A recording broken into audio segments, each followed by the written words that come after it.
I have more questions from somebody else in the course. I won't say her name. So a couple questions. Let me tell you what they are. Her first question was, is keto and low carb a good diet for trying to conceive with PCOS? Next question, could she have insulin resistance although it doesn't show up in her blood? It's in her family. It showed negative in her blood work, but she's wondering if she could have it. She's been on the pill for 8 years. Is it bad to be on the pill for that long? And lastly, she craves sweets a lot and she gets very anxious. Small things throw her off. How can she become more resilient? Meditation didn't work for her. She couldn't stick to it. Okay, so there's a lot going on here. And I'll also say she's also lean, which affects some of my answers. So the first thing, is keto and low carb a good diet for trying to conceive? My answer would be, it depends. I'm not a huge fan of keto, but I'm open-minded. It works for some people, so I'm not going to say don't do it if it works for somebody. But for somebody who's lean, it's not the best plan, really, especially since she's anxious a lot, and I'm going to get into that in a minute. Keto can be good if you're very, very insulin resistant, and if it helps you cut cravings a lot, and if it helps you lose weight, it's going to really help to lower your insulin levels. And if it makes you feel good, then keto can be okay. I'm going to talk more about keto, I think, in Module 6. But for the average woman, especially if you're lean, I don't think keto is a great plan. And I certainly wouldn't say it's going to enhance your fertility. If anything, it's going to cut out of a lot of healthy nutrients with like B vitamins. So I would say for this particular woman, and for most women, keto is not a great diet for trying to conceive. Her second question was, could she be insulin resistant although it didn't show up in her blood work? As we had talked about in Module 2, yes, you can be insulin resistant even if your insulin levels are normal, because up to 80% of women with PCOS who are overweight, or actually 85%, are insulin resistant. And even if you're lean, up to 75% of women are insulin resistant. Now, there are different degrees of insulin resistance.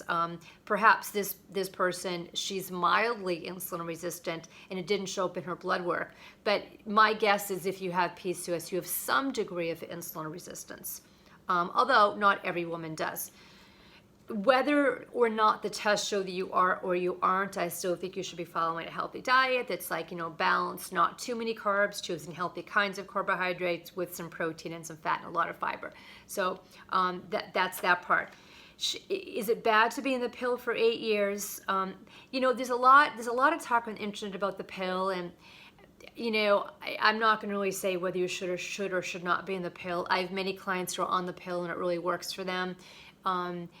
But I have other women who try it and makes them feel horrible. They get depressed. It affects their mood.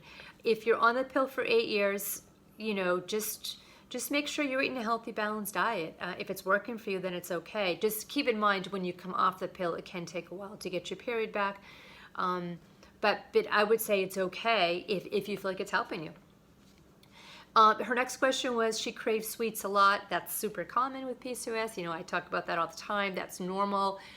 I guess my concern for some people is if you're trying to be on a diet that's too low in carbohydrates and you're restricting too much and you're feeling deprived and you're not feeling satisfied after your meals, maybe you don't have enough fiber, that could make you crave sweets more. So especially if you're lean and you're not that insulin resistant, I don't think you should be in a super low carbohydrate diet. So if your meals are good and if you're not going too long without eating, hopefully you don't crave sweets too much. But if you do, maybe have like a little bit of dark chocolate, a couple, like one dark, like Dove mini chocolate, or maybe fruit could help, but a little bit's okay. But I would really want to see how this person is eating. Are you eating enough protein, fat, and fiber at meals? Are you not going too long without eating? That can make you get low blood sugar.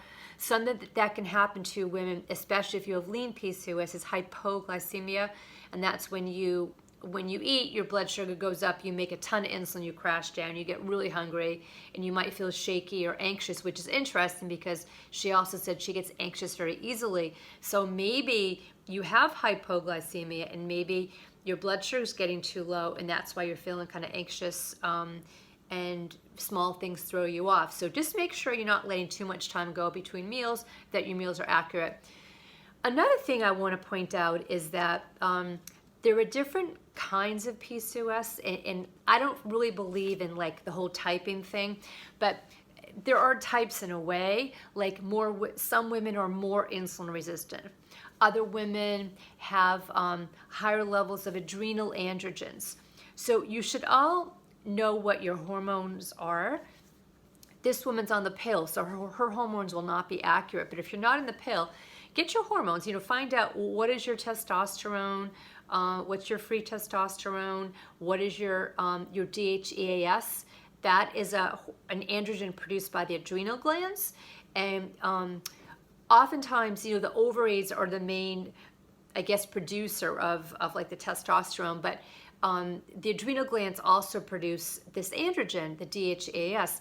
And women who have more of that kind of hormone tend to have more stressy PCOS, and there's more anxiety because cortisol is involved. Because if you're secreting a lot of the adrenal hormones, which I'm going to talk about in module 5, but you're very susceptible to stress, and when you get stressed, you secrete cortisol, and that can make you anxious, it can make you hungry, it can make you jittery, and stress is really bad for PCOS, and it can also make you produce more of the adrenal hormones. So for this particular person, I would just say find something that you can do that can kind of help calm you. And I know meditation didn't really work for you, and that's okay. It doesn't work for everybody, but there has to be something that calms you down, whether it's reading a book or going for a walk or taking a bath or calling a soothing friend, or maybe just sitting down for 5 minutes and doing some deep breathing. It's not